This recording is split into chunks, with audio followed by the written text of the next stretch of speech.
Welcome back to your channel salt and pepper. നിങ്ങൾ എല്ലാവരും സുഖമായിട്ടിരിക്കുന്നോ? ഇന്ന് നമുക്കൊരു കേക്ക് ഉണ്ടാക്കിയാലോ? എല്ലാവരും വെറുതെ വീട്ടിലിരിക്കല്ലേ? നമ്മുടെ എല്ലാവരുടെ വീടുകളിൽ പഴം കാണും. അപ്പൊ നമ്മള് ബനാന വെച്ചുകൊണ്ടായിരിക്കും ഇന്ന് നമ്മൾ കേക്ക് ഉണ്ടാക്കാൻ പോകുന്നത്. ഇതിന് ഓവനോ ഒന്നും തന്നെ നമുക്ക് വേണ്ട. നമ്മൾ ചെയ്യുന്നത് സ്റ്റീം ചെയ്തെടുത്താണ്, നമ്മൾ ആവിയിലാണ് ഇതിനെ വേവിച്ചെടുക്കാൻ പോകുന്നത്.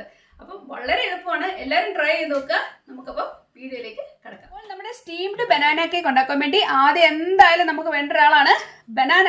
അപ്പം എൻ്റെ നല്ല വലിപ്പമുള്ള ബനാനയാണ് ഇരിക്കുന്നത്, അതുകൊണ്ട് തന്നെ ഞാൻ ഒരു ബനാന ഇവിടെ ഉപയോഗിക്കുന്നുള്ളൂ. നിങ്ങൾക്ക് ചെറുതാണെങ്കിൽ 2 പേരെ ഉപയോഗിക്കാം.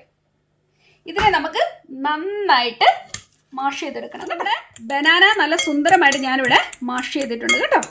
നിങ്ങൾ ഇതുപോലെ മാത്രം ചെയ്താൽ മതിയായിരിക്കും കേട്ടോ, അല്ലാതെ ഒത്തിരി ഇട്ട് എന്താ പറയുന്നത് നമ്മുടെ ഇലക്ട്രിക് മിക്സർ ഒന്നും ഉപയോഗിച്ച് ചെയ്യേണ്ട കാര്യമൊന്നും തന്നെ ഇല്ല. ഇതിലേക്ക് നമ്മൾ ചേർക്കാൻ പോകുന്നത് 1 കപ്പ് ഷുഗർ. ഇത് നന്നായിട്ട് നമുക്കൊന്ന് മിക്സ് ചെയ്തെടുക്കാം കേട്ടോ. ഇത് നന്നായിട്ട് ഇപ്പം മിക്സ് ആയിട്ടുണ്ട് കേട്ടോ, നന്നായിട്ട് ആയിട്ടുണ്ട്. ഇനിയിപ്പോൾ ഇതിലേക്ക് നമുക്ക് ഒരു മുട്ട ചേർത്ത് കൊടുക്കാം. ഇത് നമ്മൾ ബീറ്റ് ചെയ്ത് കൊടുക്കുക. ഇതിലേക്ക് നമുക്ക് 1 ടീസ്പൂൺ വാനില എസൻസ് ചേർത്ത് കൊടുക്കാം. ഇനി നമുക്ക് ചേർക്കാൻ പോകുന്ന ആളാണ് 1/2 കപ്പ് മിൽക്ക്. ഇതിനെ നമുക്ക് നന്നായിട്ട് മിക്സ് ചെയ്ത് കൊടുക്കാം. ഇനി നമുക്ക് ഇതിലേക്ക് ഇട്ട് കൊടുക്കാം 1.5 കപ്പ് ഓൾ പർപ്പസ് ഫ്ലവർ. നിങ്ങൾക്ക് ഒന്നുകിൽ ഓൾ പർപ്പസ് ഫ്ലവർ ഉപയോഗിക്കാം, അല്ലെങ്കിൽ മൈദ ഉപയോഗിക്കാം. ഇനി നമുക്ക് നന്നായിട്ടൊന്ന് ഇളക്കി കൊടുക്കാം. ഇതിലേക്ക് 1 teaspoon baking powder, 1 teaspoon baking soda. അപ്പോൾ നമ്മൾ ഇതിലേക്ക് ഇപ്പോൾ ചേർത്തേക്കുന്നത് 1 ടീസ്പൂൺ ബേക്കിംഗ് പൗഡറും 1 ടീസ്പൂൺ ബേക്കിംഗ് സോഡയും. ഇനി നമുക്ക് ചേർക്കേണ്ട അടുത്ത ആളാണ് 1/2 കപ്പ് ബട്ടർ. എപ്പം വേണേലും ഒഴിച്ചു കൊടുത്താൽ മതി കേട്ടോ. അപ്പം നമ്മൾ ഈ ബട്ടർ മെൽറ്റ് ചെയ്തെടുത്തതാണ് കേട്ടോ. അതുകൂടെ നമുക്ക് ഇതിനകത്തിട്ട് നന്നായിട്ടൊന്ന് മിക്സ് ചെയ്തെടുക്കാം. അപ്പം നമുക്ക് 1 പിഞ്ച് ഉപ്പ് ഇതിലേക്ക് ഇട്ട് കൊടുക്കാം. അപ്പോൾ നിങ്ങൾക്ക് നട്ട്സ് വേണമെങ്കിൽ ഇതിലേക്ക് ഇട്ട് കൊടുക്കാം കേട്ടോ, കാഷ്യൂനട്ടോ നിങ്ങൾക്ക് ഇഷ്ടമുള്ള എന്തെങ്കിലും നട്ട്സ് വേണമെങ്കിൽ ഇട്ട് കൊടുക്കാവുന്നതാണ്. അപ്പോൾ ഇത്ര ഉള്ളൂ നമ്മുടെ ബാറ്ററിൻ്റെ പരിപാടി. അതെ, നന്നായിട്ട് തന്നെ നമുക്ക് മിക്സ് വന്നിട്ടുണ്ട് കണ്ടോ, നല്ലതായിട്ട് തന്നെ എത്തിയിട്ടുണ്ട്. ഇനിയിപ്പോൾ ഇതിനെ നമുക്ക് നമ്മുടെ കണ്ടെയ്നറിലേക്ക് മാറ്റാം. കേക്ക് മിക്സ് ഒഴിക്കാൻ വേണ്ടി ഞാനൊരു പാത്രം എടുത്തിട്ടുണ്ട്. നിങ്ങൾക്ക് ഇഷ്ടമുള്ള പാത്രം നിങ്ങൾക്ക് ഉപയോഗിക്കാവുന്ന കേട്ടോ. ഞാൻ അതിലേക്ക് ബട്ടർ പുരട്ടിയിട്ടുണ്ട് കേട്ടോ. ഇനിയിപ്പോൾ നമ്മുടെ പാത്രത്തിലേക്ക് നമ്മുടെ ഈ കേക്ക് മിക്സ് ഒഴിച്ചു കൊടുക്കാം. അപ്പം നമ്മുടെ കേക്ക് മിക്സ് ഓൾറെഡി ഇതിനകത്ത് ഒഴിച്ചിട്ടുണ്ട്. ഇനിയിപ്പം നമുക്ക് നന്നായിട്ടൊന്ന് തട്ടിക്കൊടുക്കാം കണ്ടോ, എയർ ഉണ്ടെങ്കിൽ പൊക്കോട്ടെ.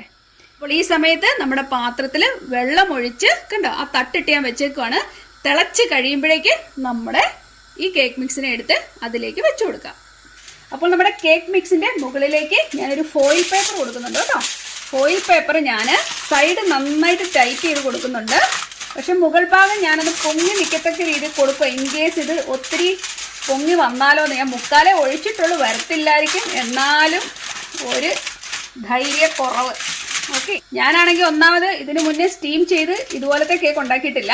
അപ്പോൾ ഇത് ആദ്യമായിട്ടാണ്, അതിൻ്റെ ഒരു ഇതൂടെ ഉണ്ട്. എന്തായാലും നന്നായിട്ട് വരുമെന്നുള്ള പ്രതീക്ഷയിൽ നമുക്ക് ഇതിനെ എടുത്ത് ഇതിനകത്തേക്ക് ഞാൻ വെച്ച് കൊടുത്തിട്ടുണ്ട് കണ്ടോ. ഇതങ്ങനെ ഒത്തിരി താന്നിരിക്കാത്ത രീതിയിലൊക്കെ വെച്ചാണ് കൊടുത്തേക്കുന്നത്. അപ്പോൾ ഒരു 30 മിനിറ്റെങ്കിലും ഇതിനകത്തിരുന്നെങ്കിൽ മാത്രമേ നല്ലൊരു കേക്ക് നമുക്ക് കിട്ടത്തുള്ളൂ. എന്തായാലും നമുക്ക് നോക്കാം.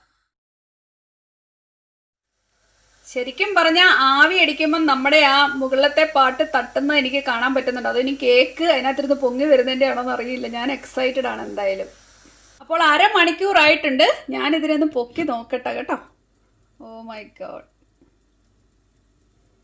എന്തായാലും ഇതിനെ നമുക്ക് ഒരു ട്രേയിലേക്ക് മാറ്റി നോക്കാം. എന്തായി വെന്തോന്ന് അറിയണ്ടേ. എല്ലാവരും നോക്കിയിരുന്ന നിമിഷങ്ങൾ ആണ്.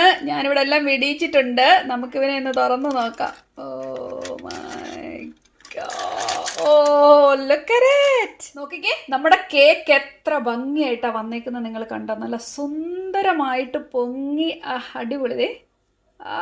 തൊടണ്ട, അതിന് മുന്നേ പഞ്ഞി പോലെ ഇരിക്കുന്നത്. എന്തായാലും ഇവനൊന്ന് നന്നായിട്ട് തണുക്കട്ടെ, തണുത്തിട്ട് നമുക്ക് മാറ്റാം, അതായിരിക്കും ബുദ്ധി. അപ്പോൾ നമ്മുടെ കേക്ക് ഇവിടെ റെഡി ആയിട്ടുണ്ട്. സംഭവം നല്ല സോഫ്റ്റ് ആയിട്ട് തന്നെ ഇവിടെ കിട്ടിയിട്ടുണ്ട്. ആവിയിൽ പുഴുങ്ങുമ്പം അറിയാലോ, നന്നായിട്ട് തന്നെ കിട്ടിയിട്ടുണ്ട്. നിങ്ങൾ കണ്ടല്ലോ, നന്നായിട്ട് തന്നെ വന്നിട്ടുണ്ട്. അപ്പൊ എന്തായാലും ടേസ്റ്റ് ഞാൻ സുരേഷിനെ വിളിക്കാൻ പോവുകയാണ്. സംഭവം പൊട്ടി. ഞാൻ ഇത് വന്നപ്പോഴേക്കും ഇപ്പോഴും ചൂടാണ്. ഒരിക്കലും എനിക്ക് തണുത്തിട്ട് മുറിക്കാനുള്ള ഇതില്ല കണ്ടോ, ആവി പറക്കുന്നുണ്ടോ. ശരിക്കും തണുത്തിട്ട് വേണം ഇത് മുറിച്ചെടുക്കാൻ. അങ്ങനെ കിട്ടുന്ന പരിപാടിയാണ് എനിക്ക് എല്ലാ പ്രാവശ്യവും പൊട്ടൽ വരുന്നത്. വാ സുരേഷേ, എങ്ങനെയുണ്ടെന്ന് നോക്കിയേ. അല്ല ഞാൻ തരാം. എങ്ങനെയുണ്ടെന്ന് നോക്കിക്കേ.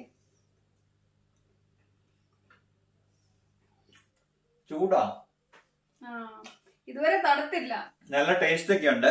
പക്ഷെ കുറച്ചുകൂടെ തണുത്തിട്ട് മുറിച്ചാൽ മതിയായിരുന്നു. സോഫ്റ്റ്നെസ് ഒക്കെ ഉണ്ട്.